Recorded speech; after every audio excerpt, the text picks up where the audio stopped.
اهلا بيكم في قناتي عالم منار. لو اول مره بتتابعوني وحابين يوصلكم كل وصفاتي دوسوا سبسكرايب وفعلوا جرس النوتيفيكيشن علشان يوصلكم كل جديد. النهارده هنعمل مع بعض اكله سهله جدا وسريعه. هنعمل مع بعض كفته الفراخ وهقولك على الطريقه اللي تطلع معاكي هشه ومفرغه من جوه ولونها ذهبي وجميله. يلا بينا نبتدي الفيديو ونشوف عملناها ازاي. اول حاجه هنا معانا حوالي نص كيلو فراخ بانيه مفرومه. طبعا انا في الاول غسلتها بالملح والدقيق والليمون وصفيت ميتها كويس وبعد كده فرمتها في الكبه، بقت معايا بالشكل ده. وهنا معانا معلقتين كبار من البقسماط، معانا هنا معلقه من الثوم المفروم، وكمان معانا معلقتين كده من الخضره المفرومه، ومعانا هنا معلقه من البيكنج باودر بتبقى حلوه جدا وبتعمل كده معانا هشاشه في الكفته وبتخليها مفرغه ما بتخليهاش مكتومه. وهنا هحتاج برضو معلقتين كده صغيرين من الزيت عشان تبقى الكفته كده معانا جوسي وطريه. انتوا عارفين ما بيبقاش فيها دهون خالص، فاحنا محتاجين تبقى جوسي كده معانا. وهنا كمان معانا ملح، معانا بقى بهارات وفلفل اسود وقرفه وحبهان وكزبره ناشفه، اي توابل بتفضلوها. واخر حاجه عندي بصلايه متوسطه مفرومه ناعم. اول حاجه هعملها في بوله هضيف الفراخ المفرومه، هضيف عليها البصل والثوم والخضره مع بعض كده، وهضيف كمان البقسماط وهضيف عليهم التوابل والبيكنج باودر والزيت والملح. هقلب بقى كده كل مكونات الكفته دي مع بعض وادمجهم كده كويس ببعض. لو حابين برضو تضيفوا خلطات الكفته اللي بتبقى موجوده جاهزه في السوبر ماركت دي ممكن برضو تضيفوها، هتدي معاكم طعم حلو جدا. كده انا خلاص قلبت كل مكونات الكفته كويس بالشكل ده كده زي ما حضراتكم شايفين. طبعا احتاجت مني كده ان انا ازود معلقتين من البقسماط المطحون، قلت برضو اقول لكم هسيبها بقى كده ربع ساعه في التلاجة ترتاح ونرجع نشكلها مع بعض. دلوقتي خلاص طلعت الكفته من التلاجة وهبتدي بقى اشكلها معاكم.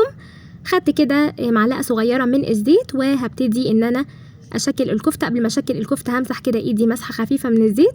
طبعا تشكيل الكفته زي ما حضراتكم بتحبوا، لو حابين تشكلوها صوابع او لو حابين تعملوها كده كرات زي ما انا هعملها دلوقتي، كل واحد بقى يختار الطريقه اللي هو بيحبها بالشكل ده كده. وطبعا حاولوا ان انتوا تخلوها كلها مقاس واحد على قد ما تقدروا عشان تبقى معاكم في السوا تاخد كلها نفس الوقت وتبقى كلها تتسوى نفس التسوية. تمام كده. عايزه اقول لكم ان اكله كفته الفراخ دي سريعه جدا ما بتاخدش وقت خالص وبيبقى طعمها حلو وبتبقى تغيير كمان كده في الوصفات علشان برضو ما نملش يعني. كمان كفتة الفراخ من الحاجات بقى اللي ممكن تعملوا جنبها أصناف متعددة، يعني مش هتحتاروا. ممكن تعملوا جنبها مكرونة بالصلصة، ممكن كمان تعملوا جنبها بطاطس محمرة، ممكن تعملوا جنبها رز أصفر، حتى لو كلتوها كده عملتوها سندوتشات في العيش كده هتبقى حلوة قوي برضو. اعملوا بقى كده جنبها سلطة طحينة، حضروا بقى جنبها صوصات مختلفة كده، باربيكيو بقى، مايونيز، كاتشب، أي حاجة بقى موجودة عندكم. ويعني لو معاكم بقى أطفال صغيرين هيحبوا جدا الأكلة دي وهتبقى بالنسبة لهم الأكلة المفضلة. انا هكمل بقى باقي الكميه وارجع لكم تاني. كده خلاص انا كملت كل كميه الكفته وشكلتها كلها. هدخلها بقى التلاجة كده ترتاح حوالي 10 دقايق وبعد كده نرجع عشان نقليها مع بعض. وفي الوقت ده خلاص طلعت الكفته وبقليها في زيت سخن جدا. طبعا مش هتاخد منكم وقت خالص، يعني بمجرد بس ان هي نسيبها كده تاخد لون على الناحيه اللي تحت. حاولوا ما تقلبوش فيها كتير عشان ما تتفتفتش منكم في الزيت، سيبوها تاخد وقتها خالص. وبمجرد ما تحسوا ان هي ابتدت تاخد لون كده من تحت ابتدوا على طول قلبوا فيها عشان تبتدي تستوي من كل الجوانب، تبقى كلها لون واحد. وزي ما قلت لكم علشان احنا عاملينها اساسا كلها، يعني حاولنا ان احنا نخليها في حجم واحد، فان شاء الله هتبقى نفس التسويه. واصلا كفته الفراخ من الحاجات اللي ما بتاخدش سوى لوقت طويل خالص وبتبقى جاهزه على طول.